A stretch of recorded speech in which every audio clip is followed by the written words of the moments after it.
Hello बच्चों, मैं प्रहलाद साहू आप सभी का स्वागत करता हूं आपका अपना यूट्यूब चैनल रामानुजन एकेडमी में। पिछले क्लास में मैं आपको पढ़ाया था कक्षा 12वीं फिजिक्स में चैप्टर 1 को पढ़ाया था। चैप्टर 1 में हम लोगों ने कल पढ़ा था आवेश क्या होती है, आवेश की जो इतिहास है उसको हमने जाना था, आवेश की प्रकृति, एसआई मात्रक, विमीय सूत्र, और उसके बाद हम लोगों ने और भी पढ़ा था क्या चीज़ें, आवेश का क्वांटमीकरण, आवेशों की संरक्षण और आवेशों की योज्यता। तो उसका वीडियो आपने नहीं देखा है तो उस वीडियो को आप देख लीजिए। और आज हम चर्चा करने वाले हैं कूलाम के नियम के ऊपर। क्या पढ़ेंगे आज? कूलाम के नियम। कूलाम का नियम हमारा पहला टॉपिक है आज के वीडियो में। इसके बाद मैं आपको पढ़ाऊंगा कूलाम के नियम से संबंधित एप्सिलॉन जीरो का वैल्यू क्या होता है, उसका एसआई मात्रक और उसका विमीय सूत्र। फिर हम देखेंगे एकांक आवेश, एकांक आवेश क्या होती है उसको पढ़ेंगे। उसके बाद हम पहुंचेंगे परावैद्युतांक, अपेक्षिक विद्युतशीलता या परावैद्युतांक, उसकी परिभाषा और उसका व्यंजक करेंगे। और लास्ट टॉपिक रहेगा आज का हमारा स्थिति सदिश के पदों में कूलाम के नियम की व्युत्पत्ति। ठीक, स्थिति सदिश के पदों में कूलाम के नियम की व्युत्पत्ति, तो आज का हमारा वो लास्ट टॉपिक रहेगा। तो सबसे पहले हम स्टार्ट करते हैं कूलाम के नियम को। यदि आप चैनल पर नए हैं तो चैनल को सब्सक्राइब जरूर करें, साथ ही साथ बेल आइकन को भी प्रेस कर लीजिएगा, जिससे हम इसी तरह के नए नए वीडियो अपलोड करेंगे तो उसका नोटिफिकेशन सबसे पहले आपको मिल जाएगा। तो आइए देखते हैं कूलाम का नियम और इसका इतिहास क्या है, इसकी खोज किसने किया है। ठीक, तो सबसे पहले देखेंगे हम फ्रांसीसी भौतिक शास्त्री। ये फ्रांसीसी भौतिक शास्त्री हैं, इनका नाम है चार्ल्स ऑगस्टीन कूलाम। यहाँ पे कूलाम लिखने भूल गया मैं। फ्रांसीसी भौतिक शास्त्री चार्ल्स ऑगस्टीन कूलाम ने सन 1785 में, कौन से सन में? 1785 में दो बिंदु आवेश, कितने आवेश? दो बिंदु आवेश, एक आवेश आपका ये है और दूसरा आवेश आपका ये है। दो बिंदु आवेशों के बीच लगने वाली बल, अब देखिए दो आवेश हैं, यदि ये दोनों के दोनों प्लस हैं तो कौन सा बल लगेगा भाई? सजातीय आवेशों में प्रतिकर्षण बल। यदि एक प्लस है और दूसरा आपका माइनस है, दूसरा आपका माइनस है, तो प्लस और माइनस के बीच कौन सा बल लगता है? आकर्षण का बल। कौन सा बल लगता है? आकर्षण का बल। तो दो स्थिर बिंदु आवेशों के बीच जो बल लगता है उस बल की परिमाण ज्ञात करने के लिए, भाई इनके बीच में कितना बल लगेगा, उस बल का परिमाण ज्ञात करने के लिए इन्होंने एक प्रयोग किया। ठीक, किसने? चार्ल्स ऑगस्टीन कूलाम ने। इन्होंने एक प्रयोग किया और इस प्रयोग के आधार पर एक नियम का प्रतिपादन किया और इस नियम को कहा गया कूलाम का नियम। क्या कहा गया? कूलाम का नियम। कूलाम के नियम को हम कूलाम के व्युत्क्रम वर्ग का नियम भी कहते हैं। कूलाम के व्युत्क्रम वर्ग का नियम भी हम इसे कहते हैं। अब इन्होंने उसके आधार पर एक नियम दिया और ये नियम क्या होता है, ध्यान से देखिएगा। दो स्थिर बिंदु आवेश, यहाँ पे कूलाम का जो नियम है वो स्थिर बिंदु आवेशों के लिए लागू होगा, गतिशील आवेशों के लिए लागू नहीं होगा। दो स्थिर बिंदु आवेशों के बीच लगने वाला बल, बल यहाँ दो प्रकार से हो सकता है, या तो आकर्षण या तो प्रतिकर्षण। तो दो स्थिर बिंदु आवेशों के बीच लगने वाले बल उनके आवेशों के परिमाणों के, आवेशों की परिमाण, सबसे पहले हम ले लेते हैं यहाँ पे आवेश। ठीक, यहाँ पे हम लोग ले लेते हैं आवेश। तो यहाँ पे एक आवेश लेता हूँ मैं Q1 और दूसरा आवेश लेता हूँ मैं Q2। ये दोनों आवेश एक दूसरे से कितनी दूरी में स्थित है? R दूरी पर स्थित है। कितनी दूरी में स्थित है? R दूरी में। और ये बिंदु आवेश है। क्या है? बिंदु आवेश। बिंदु आवेश क्या होती है? बिंदु आवेश हम उसे कहते हैं दूरी की तुलना में इसका जो साइज है वो नगण्य होना चाहिए। ठीक, बिंदु आवेशों की तुलना, दूरी की तुलना में, जब दो बिंदु आवेश हैं तो इस दूरी की तुलना में इसकी साइज नगण्य होनी चाहिए, उसे हम बिंदु आवेश कहते हैं। जैसे हम एक व्यक्ति हैं, ठीक, और पूरे पृथ्वी के लिए हम क्या है? बिंदु हैं। क्या है? बिंदु है, क्योंकि पृथ्वी की जो आकार है वो क्या है? बहुत बड़ा है और हमारी जो साइज है वो 5 या 6 फीट है। तो हमारी जो साइज है पृथ्वी की साइज में क्या है? नगण्य है। तो यहाँ पे बिंदु आवेश की जो साइज है वो दूरी की तुलना में नगण्य होनी चाहिए, तब हम उसको क्या कहेंगे? बिंदु आवेश कहेंगे। ठीक, तो जो यहाँ पे लगने वाली बल है इनके आवेशों के परिमाणों के गुणनफल, इनके आवेशों के परिमाणों के गुणनफल तथा इनके बीच की दूरी, ये इनके बीच की दूरी है, आवेशों के परिमाणों के गुणनफल के अनुक्रमानुपाती होती है तथा उनके बीच की दूरी के वर्ग के व्युत्क्रमानुपाती होती है। ये किसने बताया? कूलाम ने बताया। तो यहाँ पे हम देखते हैं इसके लिए, जैसे व्यंजक बनाना चाहें इनका, व्यंजक, ठीक, इसको आप लिखना चाहें तो ऊपर में लिख सकते हैं, ये सिर्फ आपको बताने के लिए था। व्यंजक यदि हम बनाना चाहें तो यहाँ पे हम क्या लिखेंगे? माना Q1 और Q2 क्या है? दो स्थिर बिंदु आवेश हैं। स्थिर मतलब रखे हुए हैं, ठीक। माना Q1 और Q2 दो स्थिर बिंदु आवेश हैं जो एक दूसरे से स्मॉल r दूरी पर स्थित हैं, जो एक दूसरे से स्मॉल r दूरी पर स्थित हैं। तब नियमानुसार क्या होगा?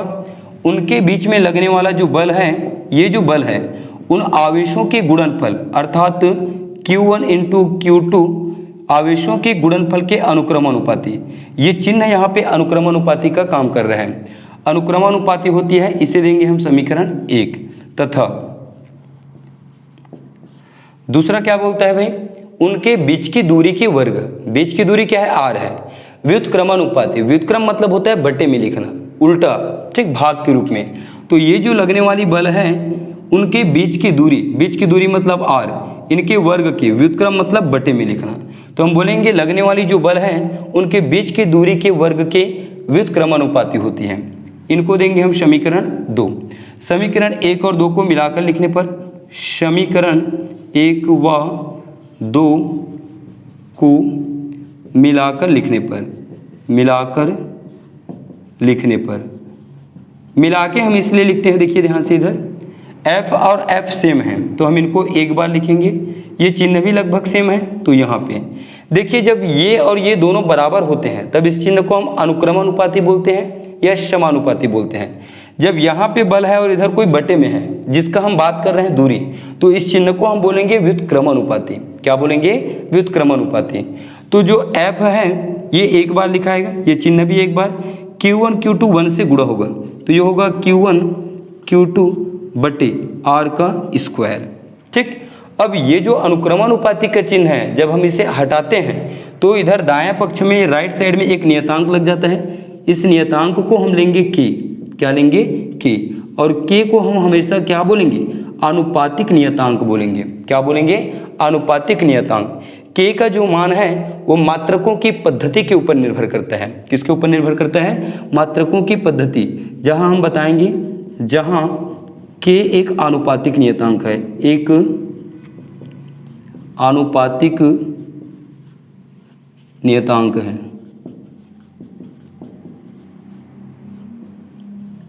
और इस k का मान किसके ऊपर निर्भर करता है? मात्रकों की पद्धति। यहाँ हम उपयोग करने वाले हैं दो प्रकार के मात्रक, SI और CGS मात्रक। तो सबसे पहले अब हम देखते हैं यहाँ पे k का SI मात्रक क्या होता है। k का SI मात्रक, ये चित्र बनाएंगे ना आप लोग एग्जाम में, SI मात्रक। तो SI मात्रक में हम देखें तो k का SI मात्रक होता है, k का जो मान है 1/4 पाई एप्सिलॉन 0 होता है। क्या होता है? 1/4 पाई एप्सिलॉन 0, जहाँ एप्सिलॉन 0 को हम कहते हैं वायुव्य निर्वात की विद्युतशीलता। क्या बोलते हैं? वायुव्य निर्वात की विद्युतशीलता। वास्तव में k का मान होता है 9 × 10 की घात 9, और k का मान ये लिया गया है सुविधा के लिए 1/4 पाई एप्सिलॉन 0, तब इनका मान भी होता है 9 × 10 की घात में 9, ठीक। इस मान को हम यहाँ रखेंगे, इसको समीकरण 3 दे दीजिए। समीकरण 3 में k का मान रखने पर, समीकरण 3 में k का मान रखने पर, चलिए k का मान हम यहाँ पे रखेंगे तो हमको बल का एक सूत्र मिल जाएगा 1/4 पाई एप्सिलॉन 0, और ये Q1 Q2 बटे r का स्क्वायर। यदि आपको कूलाम का नियम एग्जाम में पूछे तो यहाँ तक आप बना सकते हो बिल्कुल, ठीक। ये पूरा लिखेंगे आप, इस वाले लाइन को नहीं लिखेंगे, ठीक। इसको लिखना चाहें तो आप ऊपर में लिखना चाहें, लेकिन इसके बारे में आपको और बताना पड़ेगा। फिर ये परिभाषा, फिर ये व्यंजक, यहाँ थोड़ा सा हिंदी में लिखना पड़ेगा कि Q1 और Q2 दो बिंदु आवेश हैं जो एक दूसरे से स्मॉल r दूरी पर स्थित हैं। तब इन आवेशों के बीच लगने वाली बल F इनके आवेशों के गुणनफल के अनुक्रमानुपाती, बीच की दूरी के वर्ग के व्युत्क्रमानुपाती होती है। दोनों को मिला के लिखेंगे तो कुछ ऐसे बनेगा, इस चिन्ह हटेगा तो यहाँ लगेगा k, और k को हम कहते हैं आनुपातिक नियतांक, और ये मात्रकों की पद्धति के ऊपर निर्भर करता है। तो SI पद्धति में k का वैल्यू होता है 1/4 पाई एप्सिलॉन 0, इस मान को हम यहाँ रखेंगे तो हमें व्यंजक कुछ इस तरह से मिलेगा। तो कूलॉम बल यही है 1/4πε0 Q1 Q2 बटे R का स्क्वायर। अब हम इसी में आगे बढ़ाएंगे कुछ जानकारी के लिए। आपके एप्सिलॉन जीरो का वैल्यू क्या होता है इसे हम देखेंगे। ठीक, तो यहीं पे आप नोट करके लिख लीजिएगा, कूलॉम का नेम यहीं तक बनेगा, है ना। तो नोट करके आप या फिर आप जानकारी करके लिख लीजिएगा। एप्सिलॉन जीरो का जो वैल्यू होता है, एप्सिलॉन जीरो का जो वैल्यू होता है 8.854 और 10 के घात में -12। ठीक, इसको आपको याद रखना पड़ेगा। एप्सिलॉन जीरो का वैल्यू होता है 8.854 10 के घात में -12। यहाँ पे हम इसका मात्रक लगाएंगे तो ध्यान से देखिए, एप्सिलॉन जीरो को यहाँ लाऊंगा मैं और एफ को यहाँ ले जाऊंगा तो नीचे एक एफ आएगा, ऊपर Q1 Q2 मतलब दो आवेश हैं। दो आवेश है तो आवेश का मात्रक होता है कूलॉम, 2 बार है तो यहाँ पे हो जाएगा कूलॉम का स्क्वायर। क्या होगा? कूलॉम का स्क्वायर। फिर यहाँ पे बल आएगा, क्योंकि एप्सिलॉन जीरो ऊपर जाएगा तो बल नीचे आएगा, तो हम ये प्रति का चिन्ह लगाएंगे। प्रति मतलब बटे का चिन्ह, तो नीचे आएगा बल। बल का मात्रक होता है न्यूटन। क्या होता है? न्यूटन। और नीचे है आर। आर मतलब होता है दूरी। क्या है वो? दोनों आवेशों के बीच की दूरी। तो यहाँ पे हम उपयोग करेंगे मीटर का स्क्वायर। क्या? मीटर का स्क्वायर। ये एप्सिलॉन जीरो की वैल्यू होती है। अब यहाँ से आपको 1/4πε0 की वैल्यू पूछे तो ये हमें डायरेक्ट याद रखना पड़ेगा। 1/4πε0 बराबर 9 गुणा 10 के घात में 9। अब मात्रक की बात करें तो ये देखिए 1/4πε0 का मान चाहते हैं हम, तो आर स्क्वायर ऊपर आएगा। ठीक, तो बल पहले रहेगा, बल मतलब न्यूटन,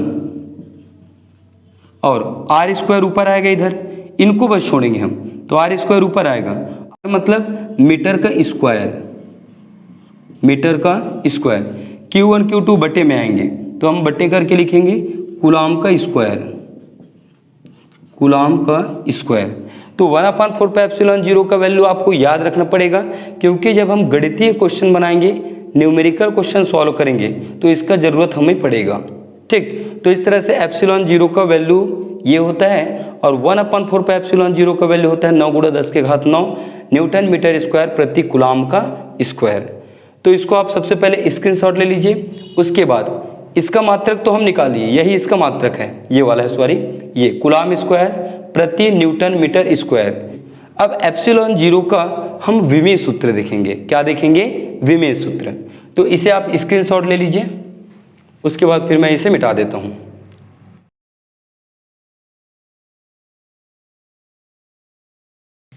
चलिए उसका हम विमीय सूत्र देखें एप्सिलॉन जीरो का। ये ऊपर आएगा, बल नीचे जाएगा, तो विमीय सूत्र निकालें हम एप्सिलॉन जीरो का विमीय सूत्र। तो एप्सिलॉन जीरो इक्वल हमें क्या मिलेगा भाई बताइए? ये नीचे जाएगा 1/4 और ये बल F इंटू Q1 Q2 बटे R का स्क्वायर। कुछ ऐसा ही बनेगा क्या? एप्सिलॉन जीरो यहाँ आएगा और F जो है वो यहाँ पे जाएगा। ठीक, आगे देखिए, epsilon zero equal to Q1 Q2 दो आवेश हैं, तो आवेश का विमीय सूत्र होता है A इंटू टी। क्या होता है? A into T. फिर इनके लिए हो जाएगा A इंटू टी बटे 4π तो आपका अचर है तो इसका विमीय सूत्र नहीं होगा। बल का विमीय सूत्र होता है mLt-2। क्या होता है? mLt-2। दूरी के लिए हम एक लंबाई का उपयोग करते हैं, स्क्वायर है तो ये L का स्क्वायर हो जाएगा। तो एप्सिलॉन जीरो का वैल्यू हमें मिल जाएगा T और T, A और A का इनके घात 1 है, 1 है, तो दोनों के घात आपस में जुड़ेंगे तो ये होगा A का स्क्वायर, T का घात 1, T का घात 1, तो ये होगा T के घात में 2 बटे L की घात में यहाँ 1 है, L की घात में यहाँ 2 है, तो 1 और 2 मिला के कितना होगा? L की घात में 3 और ये T के घात में -2। अब ये जो नीचे में है उसे हम ऊपर ले जाएंगे। ठीक, कटेगा तो कोई भी नहीं, मेरे ख्याल से नहीं कटेगा। तो एप्सिलॉन जीरो का विमीय सूत्र मिलेगा हमको, m ऊपर जाएगा तो इनके घात में 1 है तो वो बनेगा -1, m-1। L ऊपर जाएगा, घात में 3 है तो वो बनेगा -3। T ऊपर जाएगा, -2 ऊपर जाके +2 बनेगा। क्या बनेगा? +2। और इनके पास 2 पहले से है तो T के घात में हो जाएगा 2 और 2 4।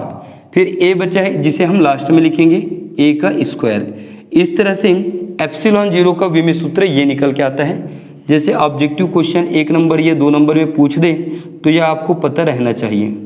ठीक, ये विमेय सूत्र हुआ और ये इसका SI मात्रक हुआ। अब यदि हम यहाँ पे जो बल का मान निकाले हैं ये हम SI पर मात्रक में निकालें, CGS मात्रक में हम निकालें, किस में निकालें?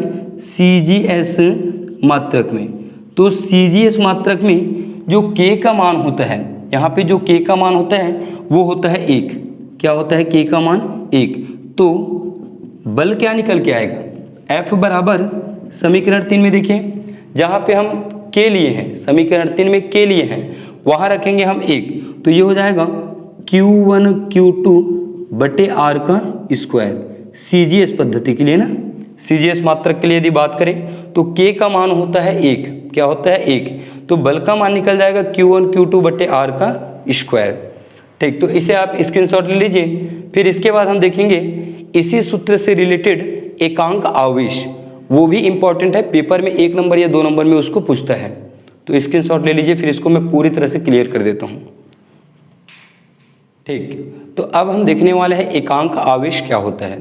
तो एकांक आवेश को समझने के लिए हम एक और 2 आवेश लेते हैं। ये दोनों आवेश समान रहेंगे। क्या होंगे? समान होंगे, समान परिमाण के। यदि इस आवेश का मान 5 कूलाम है तो ये भी क्या होगा? 5 कूलाम होगा। दोनों के दोनों सजातीय होंगे। क्या होंगे? सजातीय। ये प्लस है तो ये भी प्लस होगा। तो समान परिमाण के 2 सजातीय आवेश लेते हैं, अर्थात हम Q1 और ये Q2 दोनों को सेम लेंगे, मतलब ये Q लेंगे। और इन आवेशों की जो बीच की दूरी होती है R, इस R को हम लेंगे R बराबर 1 मीटर। क्या लेंगे? R बराबर 1 मीटर। ठीक, जो R का मान है वो होगा 1 मीटर। क्या होगा? 1 मीटर होगा। तब इनके बीच में प्रतिकर्षण बल लगेगा, इतना तो फिक्स है। ठीक, सजातीय आवेशों के बीच कौन सा बल लगता है? प्रतिकर्षण बल। जब यहाँ पे प्रतिकर्षण बल लगेगा तो बल का मान जो होता है वो बल का मान होता है 9 गुणा 10 के घात 9 न्यूटन। इतने न्यूटन का बल लगेगा। ठीक, इतने न्यूटन के बल से ये दोनों आवेश एक दूसरे को प्रतिकर्षित करेंगे। क्या करेंगे? प्रतिकर्षित करेंगे। समान परिमाण के 2 सजातीय आवेश एक दूसरे से 1 मीटर की दूरी में होते हैं। कितने मीटर की दूरी में? 1 मीटर की दूरी में। तो ये दोनों आवेश एक दूसरे को 9 गुणा 10 के घात 9 न्यूटन के बल से प्रतिकर्षित करता है। तब प्रत्येक आवेश को, इस आवेश को और इस आवेश को, प्रत्येक आवेश को हम एकांक आवेश कहते हैं। क्या कहते हैं? एकांक आवेश। चलिए व्यंजक में सिद्ध करके देखते हैं आपको। यहाँ पे कूलाम का बल क्या होता है? F बराबर 1/4 पाई एप्सिलॉन 0 Q1 Q2 बटे R का स्क्वायर। ये पूरा के पूरा मान इसमें रखिए। बल का मान 9 गुणा 10 के घात में 9 बराबर 1/4 पाई एप्सिलॉन 0 का वैल्यू क्या होता है? इनका भी वैल्यू होता है 9 गुणा 10 के घात में 9। Q1 और Q2, Q1 को भी Q, Q2 को भी Q, तो यहाँ पे Q और Q हो जाएगा, मतलब Q का स्क्वायर बटे R। R का मान क्या है? 1 मीटर। तो यहाँ हम लेंगे 1 का स्क्वायर। दोनों तरफ से 9 गुणा 10 के घात 9, 9 गुणा 10 के घात 9 कट जाएगा, तो इधर कुछ नहीं, मतलब क्या बचेगा? 1 बचेगा, नीचे का 1 छूट जाएगा, तो ये हो जाएगा Q का स्क्वायर। स्क्वायर को जब हम पक्षांतर करते हैं तो इधर आके क्या बनता है? वो रूट में बन जाता है। क्या बन जाता है? रूट, मतलब करनी बन जाता है। तो Q का मान हमें मिल जाएगा, प्लस माइनस लगेगा सामने, और ये करनी 1। करनी 1 का मान 1 ही होता है, तो आवेश का मान मिलेगा हमें +-1। क्या मिलेगा? आवेश का मान +-1। देखिए ये आपका आ गया 1, और 1 मतलब आवेश का मान 1 आया। 1 मतलब एकांक, 1 मतलब होता है एकांक। फिर से परिभाषा देख लीजिए आप। समान परिमाण के 2 सजातीय आवेश वायु या निर्वात में 1 मीटर की दूरी में स्थित हैं। कितने मीटर? 1 मीटर। तो एक दूसरे को 9 गुणा 10 के घात 9 न्यूटन के बल से प्रतिकर्षित करता है, तो प्रत्येक आवेश एकांक आवेश कहलाता है। क्या कहलाता है? एकांक आवेश कहलाता है। यदि ये परिभाषा पूछे आपको तो आप सेम टू सेम ऐसे ही बना सकते हैं। ठीक, तो जल्दी से इसे नोट कर लीजिए। इसके बाद हम देखेंगे माध्यम की विद्युतशीलता या परावैद्युतांक। ठीक, नोट कर लीजिए। ठीक, तो अब हम देखते हैं आपेक्षिक विद्युतशीलता या परावैद्युतांक। आपेक्षिक विद्युतशीलता या परावैद्युतांक क्या होता है, ध्यान से देखिए। ये हम दो स्थिर आवेश लेते हैं, ये दो हम स्थिर आवेश लेते हैं Q1 और ये Q2। ठीक, अब इन आवेशों के बीच जो लगने वाली बल है, ठीक, ये वायु या निर्वात के लिए है। किसके लिए है, वायु या फिर निर्वात। तो इन आवेशों के बीच जो लगने वाली बल है तथा इन्हीं आवेशों के बीच, एक अलग से ले लीजिए ये, बस यहाँ पे वायु या निर्वात नहीं होगा, यहाँ पे कोई अलग माध्यम होगा।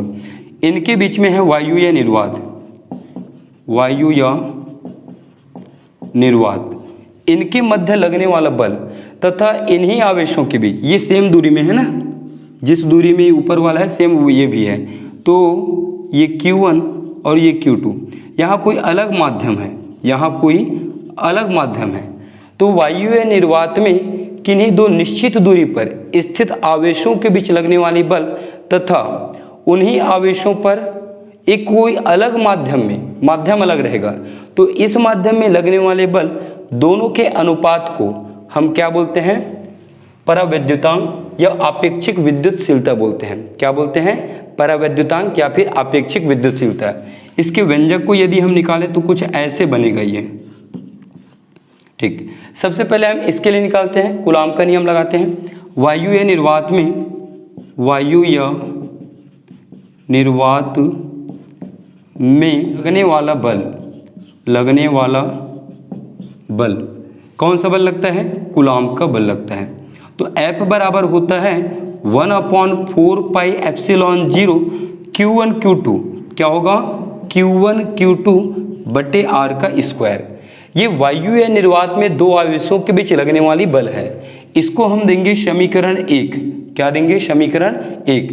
अब इस माध्यम के लिए लेंगे हम, ठीक, तो हम सिर्फ लिखेंगे यहाँ पे माध्यम, क्या लिखेंगे, माध्यम, माध्यम, बाकी सेम लिख लेना। माध्यम में दो आवेशों के बीच लगने वाला बल, तो ये हो जाएगा F बराबर 1/4 पाई एप्सिलॉन 0 Q1 Q2 बटे R का स्क्वायर, और ये समीकरण 2। ध्यान दीजिएगा, वायु निर्वात के लिए हम एप्सिलॉन 0 उपयोग करते हैं, तो माध्यम के लिए सिर्फ हम क्या लेंगे, एप्सिलॉन बस लेंगे। क्या लेंगे, एप्सिलॉन बस। अब समीकरण 1 और 2 को भाग दे दीजिए। इसको हमने बल F बोला है, तो इसको हम बोलते हैं F डैश। क्या बोलते हैं, F डैश। समीकरण 1 डिवाइडेड बाई समीकरण 2, समीकरण 2, इसको ऊपर में रखना और इसको नीचे में, तो ये हो जाएगा F बटे F डैश बराबर, F का मान है 1/4 पाई एप्सिलॉन 0 Q1 Q2 बटे R का स्क्वायर।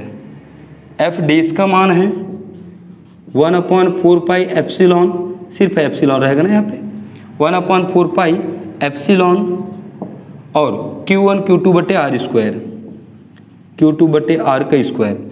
अब देखिए इसमें से कौन कौन कटेगा, 1/4 पाई 1/4 पाई, Q1 Q2 R का स्क्वायर, तो हमको ये मिल जाएगा। नेक्स्ट टॉपिक इसका F/F डैश। ठीक, तो ये कट जाएगा, तो आगे हमें मिलेगा F बटे F डैश बराबर, F बटे F डैश बराबर 1 बटे एप्सिलॉन 0 बचेगा, बटे 1 बटे एप्सिलॉन बचेगा। ठीक, इनको हम अच्छे से लिखें तो ये कुछ ऐसे बनेगा, बराबर, यहाँ से एप्सिलॉन जो है ऊपर जाएगा, तो ये कुछ ऐसे बन जाएगा, एप्सिलॉन बटे एप्सिलॉन 0। क्या हो जाएगा, एप्सिलॉन बटे एप्सिलॉन 0। और इसी अनुपात को हम क्या कहते हैं भाई, परावैद्युतांक कहते हैं। परावैद्युतांक को हम दर्शाते हैं K से, और आपेक्षिक विद्युतशीलता को दर्शाते हैं एप्सिलॉन R से। देखिए हम इसको कैसे लिख सकते हैं, हम परावैद्युतांक को K बोलते हैं, तो F और F डैश की जगह क्या लेंगे, K, या करके लिख लेना। F और F डैश की जगह हम लोग लेंगे K, तो K बराबर एप्सिलॉन बटे एप्सिलॉन 0। ठीक, और एप्सिलॉन बटे एप्सिलॉन 0 को आप एप्सिलॉन R भी बोल सकते हो।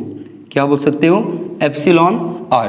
इस तरह से देखिए ये परिभाषित कैसे होगा, एप्सिलॉन मतलब माध्यम की विद्युतशीलता, एप्सिलॉन 0 मतलब वायु या निर्वात की विद्युतशीलता।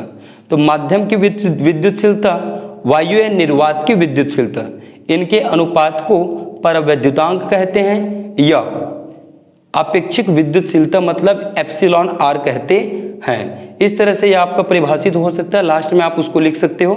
माध्यम की विद्युतशीलता और वायु निर्वात की विद्युतशीलता के अनुपात को परावैद्युतांक या अपेक्षिक विद्युतशीलता हम कहते हैं। इस तरह से ये टॉपिक भी आपका हो जाता है और इससे भी स्क्रीनशॉट आप ले लीजिए। इसके बाद हम देखेंगे स्थिति सदिश के पदों में कूलाम के नियम की व्युत्पत्ति। तो अगला टॉपिक है हमारा स्थिति सदिश के पदों में कूलाम का नियम। देखिए बहुत गर्मी लगता है क्योंकि पूरे दरवाज़ा को बंद करके वीडियो बनाना पड़ता है और उमस बहुत ज़्यादा है। ठीक, चलिए कोई बात नहीं। तो इस नियम को हम लोग देखते हैं, कूलाम का नियम स्थिति सदिश के पदों में। सबसे पहले कूलाम के नियम का सदिश रूप, कूलाम के नियम का सदिश रूप, इसको मैं आपको बता देता हूँ ये होता क्या है। कूलाम के नियम का सदिश रूप होता है वेक्टर F बराबर 1/4 pi epsilon 0 into Q1 Q2 बटे R का स्क्वायर और एक लगता है R का कैप। इसे हम कहते हैं सदिश रूप, स्थिति कूलाम के नियम का सदिश रूप। क्या कहते हैं? कूलाम के नियम का सदिश रूप।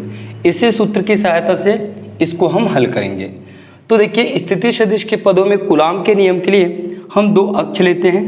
ये ले लीजिए पहला अक्ष y और सेकंड ले लेते हैं हम x अक्ष, y अक्ष और ये हुआ x अक्ष। इसके मूल बिंदु को हम दर्शाते हैं O से। अब इन दोनों अक्षों के बीच में बिंदु ले लेते हैं हम A और दूसरा बिंदु ले लेते हैं हम B। क्या लेते हैं?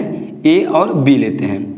बिंदु A पर हम रखते हैं आवेश Q1 और बिंदु B पर रखते हैं आवेश Q2। क्या रखते हैं? आवेश Q2।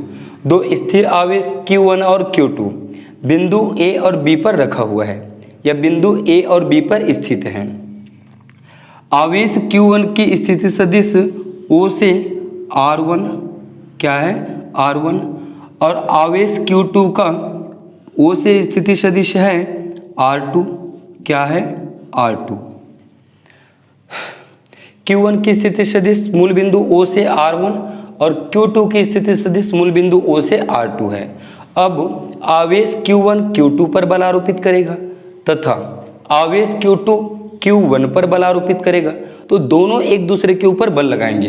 तो जब Q1 Q2 पर बल लगाएगा, ठीक, Q1 Q2 पर बल लगाएगा तो हम इसको लिखेंगे F21। क्या लिखेंगे? F21। ठीक, 1 द्वारा 2 पर लगाया गया बल, इसको उल्टा पढ़ते हैं ना, एक के द्वारा दूसरे पर लगाया गया बल F21। तो यहाँ पे 1 से हम 2 में जाएंगे तो 2 की स्थिति सदिश है R2 और इसका है R1, तो इनका मान होगा R21। क्या होगा? R21। R21 का मतलब है AB की स्थिति सदिश। AB की स्थिति सदिश मतलब B की स्थिति सदिश माइनस A की स्थिति सदिश।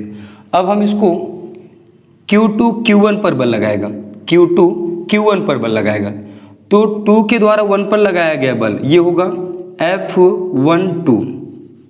2 के द्वारा 1 पर लगाया गया बल, 2 के द्वारा 1 पर लगाया गया बल, तो B A की स्थिति सदिश देखें तो R2 माइनस R1 अर्थात 1 से 2 होगा, तो ये हो जाएगा R12।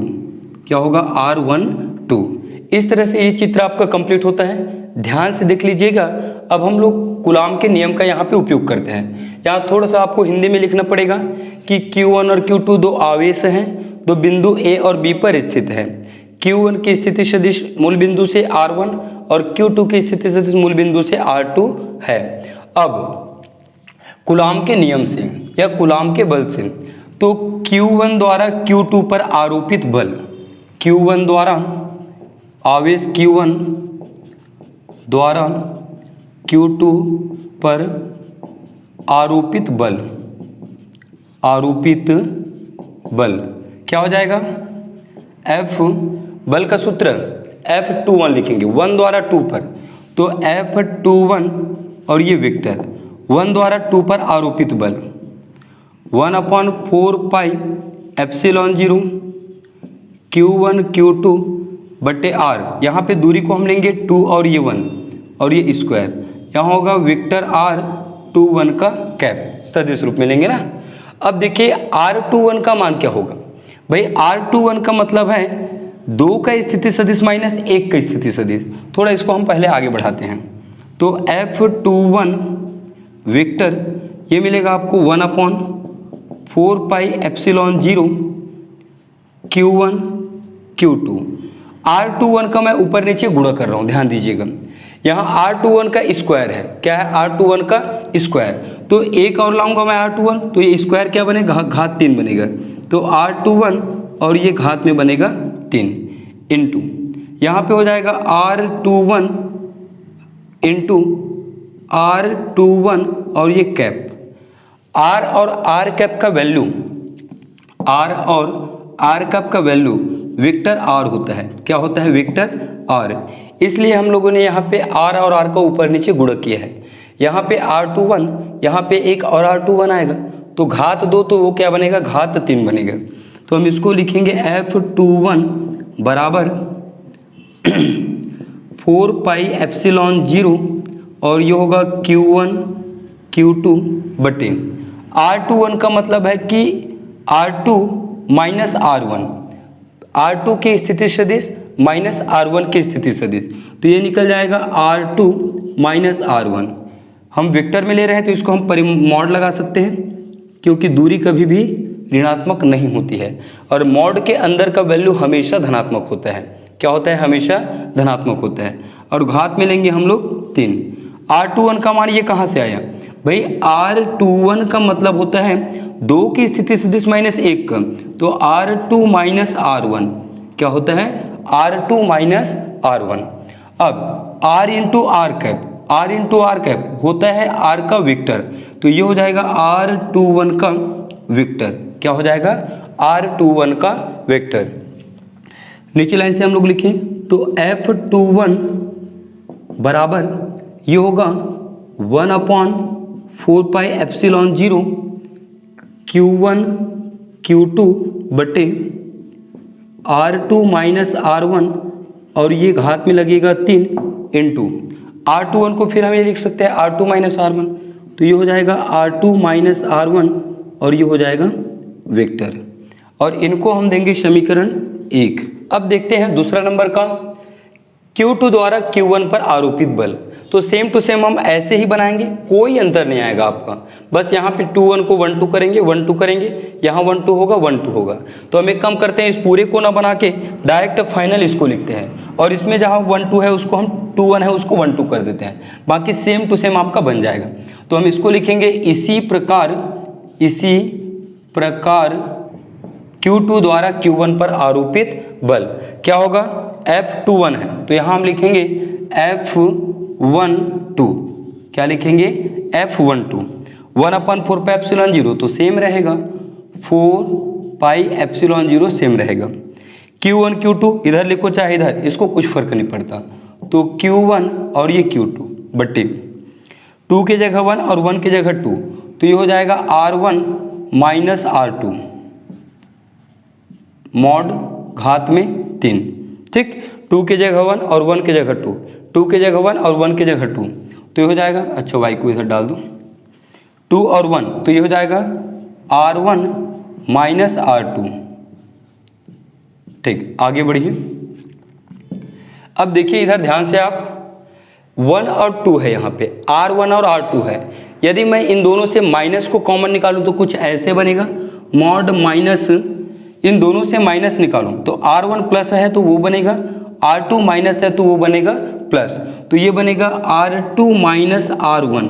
क्या बनेगा, R2 माइनस R1। चलिए बना देते हैं, 1/4 पाई एप्सिलॉन 0 और Q1 Q2 बटे ये होगा R1 माइनस R2 है, तो हम इसको लिखेंगे R2 माइनस R1 और सामने माइनस कॉमन निकला, इसलिए इन लोगों के जो चिन्ह है वो बदल गए, माइनस बन गया प्लस और प्लस बन गया माइनस, और घात में क्या है आपका 3 है इंटू, इनको भी बदलिए तो इनसे एक माइनस निकल के आएगा, ठीक, इनसे एक माइनस निकल के आएगा, तो R2 माइनस R1 और ये आपका लग जाएगा वेक्टर।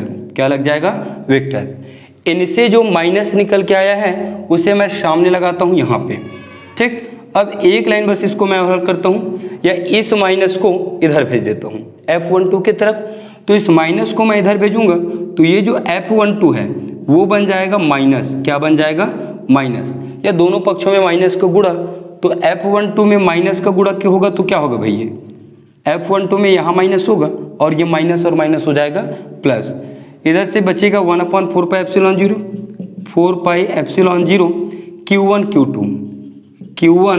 Q2 बटे ये माइनस है वो मॉड के अंदर में है, किसके अंदर में है, मॉड के अंदर में है, इसलिए यह माइनस क्या बन जाएगा, प्लस बन जाएगा, क्योंकि मॉड के अंदर के जो भी वैल्यू होते हैं सबके सब धनात्मक होते हैं। तो ये बन जाएगा प्लस, तो ये होगा R2 माइनस R1 और ये वेक्टर और ये घात में 3 इंटू ये R2 माइनस R1 और ये वेक्टर, इनको हम देंगे समीकरण 2। क्या देंगे, समीकरण 2। अब ध्यान से आप देखिए समीकरण 1 और समीकरण 2 के दोनों के दायां पक्ष आपस में सेम हैं, दोनों के दायां पक्ष आपस में सेम हैं। 1/4 pi epsilon 0 Q1 Q2 R2 R1 R2 R1, 1/4 pi epsilon 0 Q1 Q2 R2 R1 R2 R1, दोनों के दोनों आपस में बराबर हैं।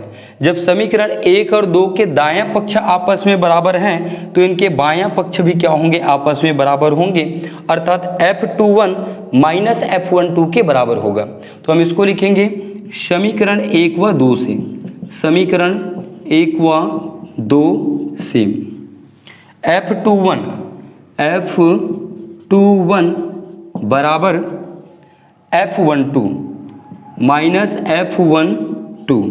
ठीक, इस तरह से हम कह सकते हैं कि 1 से आप 2 में बल लगाओ, चाहे 2 से आप 1 में बल लगाओ, दोनों के बल का जो मान है वो बराबर होगा, दोनों के बल का जो परिमाण है वो आपस में बराबर होगा। हाँ, लेकिन एक दूसरे के विपरीत होगा, एक सामने है तो दूसरा उसको ऐसे बल लगाएगा, माइनस है देखिए यहाँ पे, और दोनों बलों का योग क्या होगा, 0 होगा। जब माइनस को हम इधर लाएंगे तो यहाँ पे क्या बचेगा, 0 बचेगा।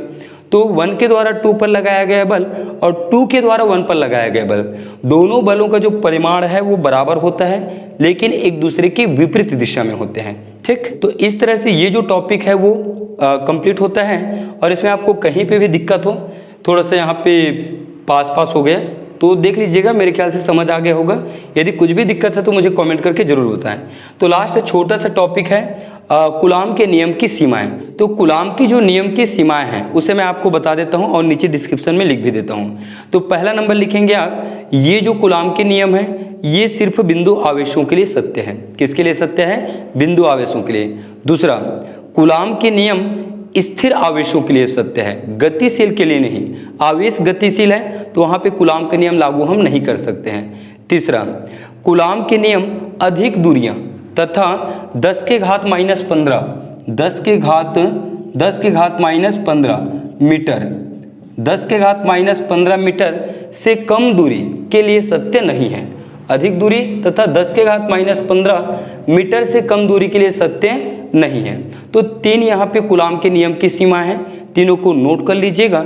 और नेक्स्ट क्लास में हम लोग देखेंगे आवेशों के निरंतर वितरण, जिसमें रैखिक आवेश घनत्व, पृष्ठीय आवेश घनत्व, आयतन आवेश घनत्व, विद्युत क्षेत्र की तीव्रता, ये टॉपिक आने वाले हैं। तो मिलते हैं नेक्स्ट क्लास में। आज का वीडियो आपको अच्छा लगा है तो प्लीज़ लाइक जरूर करें, साथ ही साथ कमेंट करके जरूर बताएं। यदि किसी भी तरह से यदि आपको लगता है कि यहाँ सुधार करना चाहिए, या मैं जो बोलता हूँ वो स्पीड से बोला जाता है, या कुछ भी सुधार करना होता है, तो प्लीज़ मुझे कमेंट करके ज़रूर बताएं, तभी मैं कुछ सुधार कर पाऊँगा अपने अंदर। तो मिलते हैं नेक्स्ट क्लास में, तब तक के लिए जय हिंद, वंदे मातरम।